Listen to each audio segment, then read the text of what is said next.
So what if I told you I think anybody can design a great looking original character regardless of their artistic skill? I'm assuming you'd be skeptical, right? But it's true, and in this video I'll show you a few of the methods you could use if you're a beginner or if you're just looking to improve your character designing skills in general. My name is Tabris, and for this video, I decided to go with talk sprites because I don't have a webcam, but if you feel the need to know what I look like for some reason, my family has this running joke that I look a bit like the YouTuber Chadtronic. And once while I was at Walmart, a cashier told me I look like Riku from Kingdom Hearts, so just combine the two of those things. I'm a freelance artist, and the thing I sell most often are what's known in the art community as adoptables. Adoptables are original characters created specifically to sell to other people for personal or commercial use. So needless to say, I do a lot of character designing every single month. This video isn't intended to be a drawing tutorial, and you'll have to at least know the basics of any digital art program with layers in order to get any real use out of it. I do plan on making some art tutorials in the future, as well as tips and advice for adoptable artists or those who want to get into adoptables, so if that's something you're interested in, I suggest clicking the subscribe button so you can be notified whenever those are finally up. And feel free to comment below with any suggestions for videos like this one that you'd like to see in the future, because really, I love nothing more than sharing my unsolicited opinions and advice on the internet. Apologies if this video gets pretty lengthy, but it's a topic I'm passionate about, so my rambling is kind of inevitable. There may be a lot of tutorials like this one already on YouTube, but I was inspired to make this video by some recent discourse in the art community over on Twitter, which to my knowledge was sparked after an artist was given a comment by a fan that said they loved their work and had been using their original character in their D&D campaign without their permission. Understandably, the artist got pretty upset. I know everyone's feelings on the matter aren't the same, but I do think it's a fair assumption to make that while it is flattering, the majority of character creators would prefer that people not do this.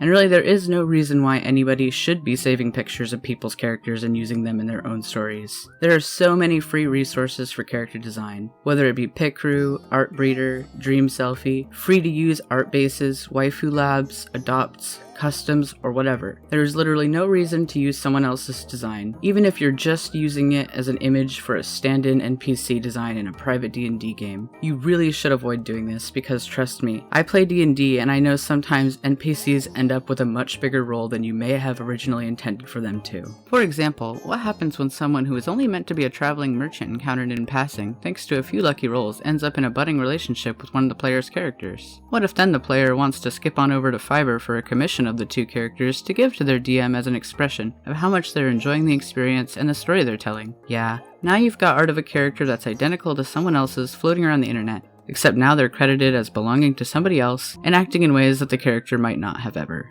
It's never a good feeling to come across someone else being praised for your own hard work, and if you're one of those people who say, well, maybe you shouldn't have put your work on the internet if you didn't want it to be stolen, to that I say, grow up, dude. You wouldn't walk out of a grocery store with an armful of stolen groceries just because the SpaghettiOs weren't locked behind a glass cabinet. You're not entitled to take something that doesn't belong to you just because you like the way it looks. If you've done this before, don't beat yourself up over it, but hopefully next time you'll expend the effort to do it the right way, and I promise that if you do, you'll feel a lot more satisfied with your character once it's done, knowing that nobody else has a character design quite like yours. So with all that out of the way, let's get started. In this video, I'm going to show you how to design a character following these 4 simple steps. 1. Have an idea for what kind of character you'd like to make. 2. Decide what their face and hair look like. 3. Construct an outfit using no less than 3 different inspiration images and a separate color palette. And 4. Add props such as weapons or belts, embellishments, and accessories. I'll be designing 2 different characters using 2 different methods, the first being something I refer to as the collage method, which requires very little artistic skill, and the second being the traditional method of simply drawing it myself. The first thing you want to do is think about who your character is. What kind of story will this character be used for? What is their race going to be? What is their job or goal going to be? Think of a few simple words to describe their personality. I've decided my first character is going to be an elven female for a D&D campaign. I've decided she's going to be an enigmatic ranger who is friendly to animals but slow to warm up to people, and her deity will be Corellian. Pretty generic, but with the right writing, even the most basic of concepts could become one of your most beloved OCs. Now that I have some direction in mind, moving on to step 2, I'm sticking with the traditionally elven look for her and going with long blonde hair with green eyes. Most often I found that people will feel decently confident with their ability to design the hair and the face of an original character, but they struggle when it comes to the clothing, so if that's the case for you then don't feel bad at all because it's pretty standard. If hair is something you struggle with, you could use Pinterest to find a picture of someone with a haircut you like, or use Picrew or some other free resource in order to get an idea. I really love to look at high quality cosplay and costume wigs for character design inspiration, as they tend to be really varied and colorful, but be wary of Party City tier wigs that look cheap and overly shiny. I think for hairstyles you can use artwork of characters for inspiration here, but if the character you're using has a really iconic hairstyle like Jessie from Pokemon or Yugi from Yu-Gi-Oh!, I'd advise against using them because they tend to stand out like a sore thumb to anyone who recognizes them, so sticking to something less known or even combining the looks of multiple hairstyles will work out better in the end. This is true for other parts of a character's design as well, like in the case of Taco from the Adventure Zone, whose appearance in the graphic novel strongly resembles the character Pearl from Steven Universe. But typically, unless your art style is quite cartoony, I've found that changing the hairstyle and color can make two characters look a lot different from one another, even when their facial features are nearly identical. Like comparing a long-haired Rapunzel with Honey Lemon from Big Hero 6, and a short-haired Rapunzel with Elsa from Frozen. Moving on to step 3. Presumably your character wears clothing. If not, I suppose you could probably skip this step, but chances are you're going to need an outfit for whoever you're making. When finding resources to draw inspiration from for a character's outfit, I always recommend finding at least 3 different pieces of clothing from 3 different outfits in order to avoid creating anything that looks too much like something else. I also recommend using a unique color palette that isn't taken from any of the images you're using, as it adds another thing that will make your design even more dissimilar from whatever you're borrowing elements from.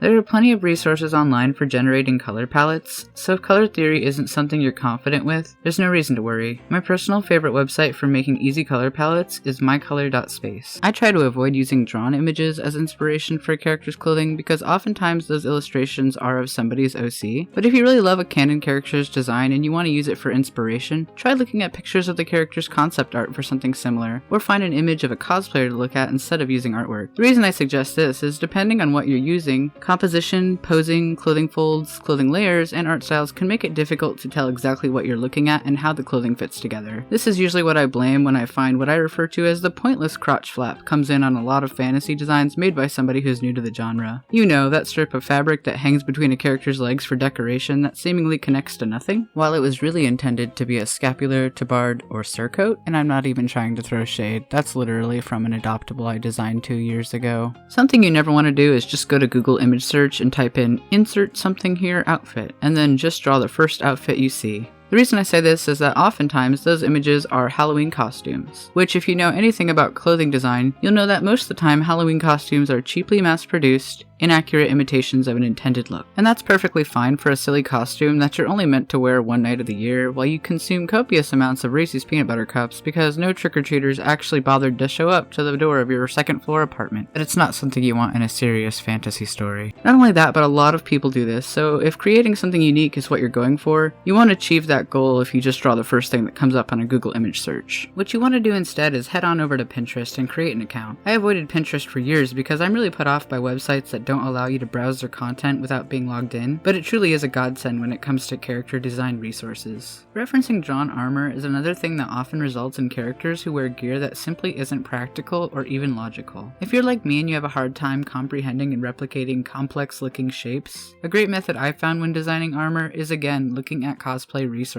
Cosplay armor patterns like the one shown here by Kamui Cosplay break the armor down into basic shapes that are easy to understand and replicate, which you can then further customize once you have the basic silhouette of your armor down. The last step is adding accessories and embellishments to your characters. These can be things like jewelry, tattoos, or face markings, belts, bags, weapons, and more. Adding any of these things is an easy way to add an extra bit of flair to your design. Belts and pouches are some of my favorite things to add to my adopts, because not only are they practical for fantasy characters who don't usually have pockets, but they're also an incredibly easy way to harmonize different parts of your design and fill any awkward empty spaces. Weapons aren't something that I'm especially great with, but a really useful tip to keep in mind is that you can use things that are similarly shaped to whatever it is that you're trying to design, like these decorative hairpins that I would probably use as the base for a mage's staff. As with anything else, it's always a good idea to not copy anything too closely and to draw from multiple sources in order to ensure that you're making something unique. If you're still with me, I'm sincerely touched and impressed because I know 9 minutes of me droning on isn't the most thrilling thing to listen to, but now that I've explained a bit about each step, I'm going to show the design process I went through for the 2 characters I mentioned earlier, the first being my Elven Ranger. The collage method is exactly what it sounds like, pasting images together to form a character. I started out by going to Pinterest and searching for female elven rangers. A lot of the time when you search for something like this, you'll end up getting mostly drawn images, so I often add LARP at the end of my search term. LARP stands for live action roleplay, so it more or less brings up images of people cosplaying as their original characters. After finding a variety of images I liked, I selected 3 different pieces, opting for a leather jerkin top, the bottom of this surcoat which I turned into a skirt, and the boots from this Saria redesign. For accessories I added a belt, and I liked the decorative hanging jewelry on the Saria outfit, so I borrowed that concept and changed it into the symbol of Corellian. Making sure to clean up around the edges, once it was all put together, I used the hue and saturation sliders to make the outfit black and white. Next, my character needed a face. Rather than taking something from anybody's artwork or using anyone's real face, I generated one that I liked using Waifu Labs. Because I wanted my character to have long hair, and this one didn't have that, I used the color dropper tool and extended her hair as well as altered her bangs. Since she's kind of a generic elf, I couldn't not add a little Legolas braid, so using Clip Studio Paint's default braided rope brush, I placed the braid where I wanted it and then traced over it on a new layer. Adding some elf ears, I quickly outlined the hair in black to give it enough contrast that it would remain visible after I turned the picture grayscale. This is just personal preference, but I found the face of my character to be a little too cute for my taste, so I altered the proportions by giving her a larger jaw, a more defined nose, and some thicker eyebrows. I could have pasted an arm in here, but I found it easier to just draw one in. But because it looked so bare, I gave my elf some bracers and fingerless gloves and turned down the saturation on the entire image. Re-adding lost contrast, I decided to fill in this awkward empty space with a bow that I grabbed from a basic Google image search and a leather strap brush that I got from Clip Studio Assets to imply the presence of a quiver. Now that my character was complete, I set the layer to multiply and the opacity to around 75%. I grabbed a color palette from Pinterest and started to color in my character. Because the grayness of the original line art washed the colors underneath out a bit, I used a hue slider to make them slightly more red, adding some warmth back into the character. Once it was all finished, I flattened my layers and went back in and manually darkened or lightened certain parts of the character to re-add any of the contrast that was lost from the layer merge. Then I adjusted the hue sliders until I ended up with something I liked. And here she is, my human ransom note. She's a little haphazardly thrown together, but her artwork is still legible. Using this reference, I commissioned this drawing from an artist, so you shouldn't feel bad about providing a lower quality reference if it's the best you can do. If you do find yourself feeling self-conscious about the pasted together quality of the image, and you do have some degree of art skills, an optional step you can take is tracing over the image like I've done here. I commissioned a different artist for the same character using the cleaned and traced version of the picture, but ultimately both artists were able to use the reference images I provided to them without any issues, showing that even if the reference isn't the best quality, it's usually more than enough for someone you'd like to hire to use. They say a picture is worth 1,000 words, and it couldn't be more true when it comes to freelancers and commissioning art. I don't usually use this method, as I prefer to draw my own most of the time, but last month I created and sold this adoptable that I designed using the collage method, so I could show in this video that it's a perfectly valid method of creating a visual image to pass off to somebody else, who can then use it to create you a proper reference image. Or if you're just a busy artist who needs to get an idea down so you can come back to it later when you do have the time. But before anyone gets any weird ideas about calling me out for advocating for tracing, I want to stress that references created using this method should never be passed off as your own artwork, uploaded to any public art gallery website, or used for any paid commissions or art trades. Keep it secret. Keep it safe. With the first design out of the way, next up is my hand-drawn design. I really like the layered outerwear that this handsome lad had on, and the striped tucked-in sweater from the second image, and I like the galaxy print on the shoes. I don't know anything about modern fashion, but the kitty ear hat is cute, so I decided it'd be a nice addition.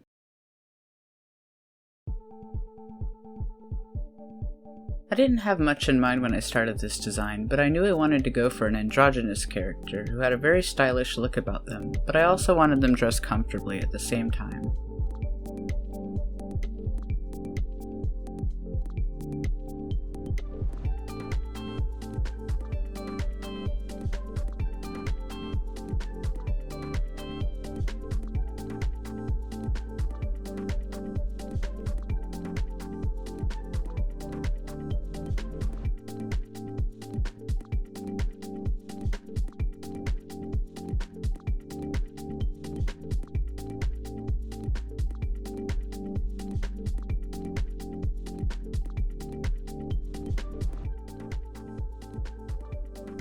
Normally I'd also look at pictures of hairstyles for a unique idea, but because this character wears a hat, I didn't think I needed to go for anything too fancy. Besides, I really wanted the character's clothing style to be what stood out most about their design.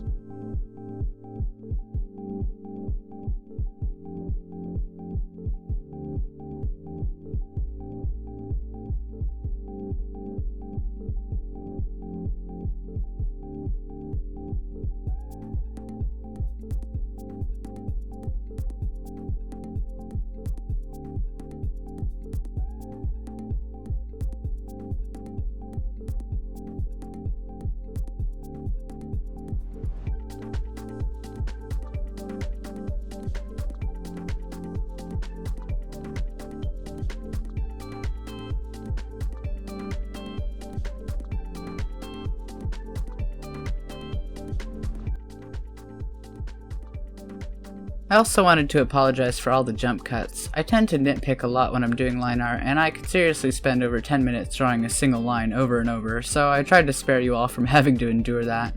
The original footage for this character's creation was a little over 2 hours, believe it or not.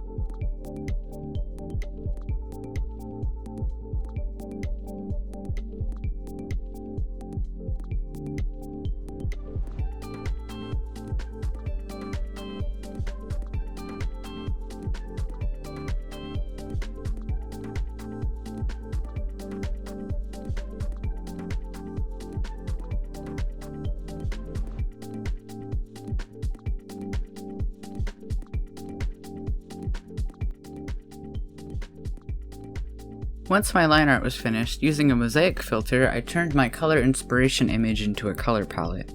I usually end up changing colors around and fiddling with hue sliders, even after color picking from a palette, but that's just a personal choice. I ended up taking some additional design inspiration from this image as well, and incorporated the model's high tops and rolled up pant legs into my design. The galaxy texture added to the jeans and the lining of the jacket was the final bit of flair needed for me to feel satisfied with the character.